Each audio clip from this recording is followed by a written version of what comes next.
With the 30th anniversary coming and the return of Gjallahorn right around the corner, I've put together 5 things that you should get right now as soon as you can to make the most of the upcoming 30th anniversary pack and a December patch. Now before we get straight into the video, be sure to check out my sponsor below over at Awaya if you're looking for some cheap Destiny silver, which you'll want a ton of with the amount of new cosmetics coming next month. Now Bungie confirmed that the release of the 30th anniversary DLC will be Tuesday, December 7th, which will be around the same time as the Dawning event, and then soon afterwards the Moments of Triumphs event. So with the return of Gjallahorn, we don't know for definite if it's going to be some kind of OP weapon like it was back in Destiny 1, or if it's just going to be some overhyped weapon that's going to be nerfed to the ground. So to prepare ourselves for a good build to come and, well, make Gjallahorn as strong as possible, I'd recommend getting yourself the Argent Mod. This is a rare mod that can be sold from Ada 1 at the tower, so you'll have to check back daily to see when it's next on sale. But if you stick around here on the channel, I'll be sure to let you know when it's next available. Anyway, what this mod does is increase the damage that rocket launchers do, consuming a charge light stack. Now the mod itself stacks with multiple copies, so one Argent Ordnance mod will give you a 20% damage buff, 2 mods will give you 25%, and well, 3 will max it out to 35%, along with a plus 50 stat to the reload speed of rocket launchers, and that being of course our Gjallahorn. Stacking more than 3 of these mods will provide no benefit, and these are empowering buffs,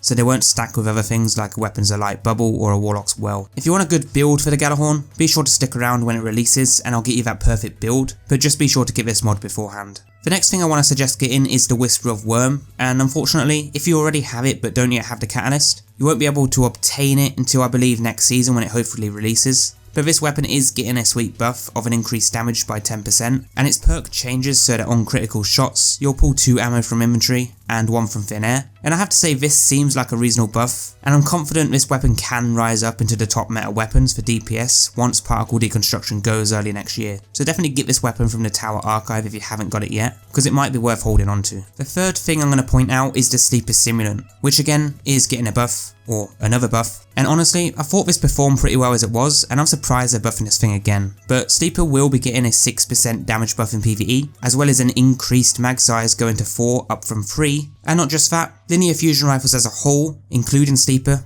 are getting another 10% buff, which means that Sleeper Simulant is probably going to become the DPS king for the remainder of Season 15, and I'm probably going to be using this more than 1k when it does get buffed. Now if you're still chasing a catalyst, you can get it from the Nightfall deal currently, so now is the best time to start grinding for it, but if you want a full Sleeper Simulant weapon breakdown and review up to date for Season 15, then be sure to check out the card on screen or link below, but to initially get this weapon, you can find it at the Tower Archive. Moving on, there is one more exotic weapon I want to point out, and that is Arborist. An exotic I never see used much in PvE, but looking at its new buff, introducing anti-barrier rounds built into the weapon, I'm confident again that the performance of Arborist as a special weapon will do pretty well in endgame PvE like Nightfalls. Maybe not raids, but Nightfalls. I still feel it needs some form of buff, but having the anti-barrier rounds built in will make Nightfall so much better. When you have autos being the only anti-barrier mod in the game, well, other than Ariana's Vow and Element, but you see the point. It will definitely give Arborist a little more love and use, so I strongly recommend getting this if you still need it, which you can obtain this from the random world loot of exotic engrams or from Zer on the weekends if he has it available. The final thing you want to have is Bright Dust. There is a rumour going around that Eververse is going to have a 30% sale on the launch of the 30th anniversary, so farm it out like there is no tomorrow, because there is no telling how many new cosmetics will come into the game that will have all sorts of different themes considering it is the 30th anniversary, so stockpile this as much as you can, and if you want to know all the possible ways to get and farm Bright Dust the fastest, then I'll leave another card here on screen to that, and well, you should see it pop up on screen any second now, so be sure to head over to that next video, and I'll see you all there.